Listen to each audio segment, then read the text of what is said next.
Traxeya sistemasining murakkablashuvi qon aylanish sistemasining soddalashuviga olib keladi. Qon aylanish sistemasi faqat yurak va undan chiqadigan kalta aorta qon tomiridan iborat qon, gemolimfa, tana boshligida aylanadi. Hasharotlarning yuragi uzun nayga o'xshash bo'lib, qorin bo'limida ichakning ustida joylashgan. Yurakning keyingi uchi berk, ichki boshligi kondalang to'siqlar bilan bir necha bo'lmalarga bo'lingan. Ko'pchilik hasharotlarda bunday bo'lmalarning soni 8 ta bo'ladi. Har bir bo'lmaning yon tomonida 2 tadan klapanli teshikchalar, ostilar bor, yurak va undan boshlanadigan bosh aorta tomiri devori muskul tolalari bilan ta'minlangan. Aorta bosh yaqinida tana boshligiga ochiladi, gemolimfa aortadan ana shu boshliqqa kelib tushadi. Yurakni yurakoldi sinusi o'rab turadi. Bu sinus tana boshligidan mayda teshikchali yubka diafragma parda orqali ajralib turadi. Yurakning ostida diafragmaga qanotsimon muskullarning uchi kelib tutashgan. Yurak elastik tolalar yordamida qorin tergitlarida osilib turadi.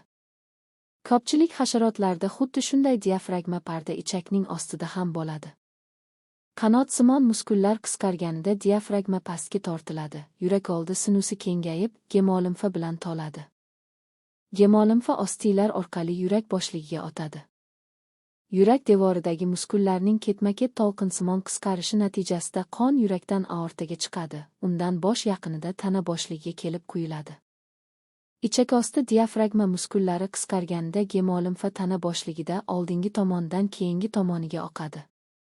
Qisqarish xususiyatiga ega bo'lgan maxsus qo'shimcha ampulalar gemolimfani oyoq, qanot va mo'ylovlarning boshligida ham aylanishga yordam beradi.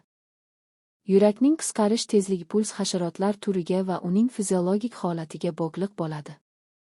Masalan, arvoh kapalak, sphinx ligustri yuragi tinch holatda 1 daqiqada 60-70, uchganida 140-150 marta qisqaradi. Hasharotlarning gemolimfasi gazlarni tashishda ishtirok etmaydi. U orqali faqat oziq moddalar va modda almashinuv mahsulotlari tashiladi.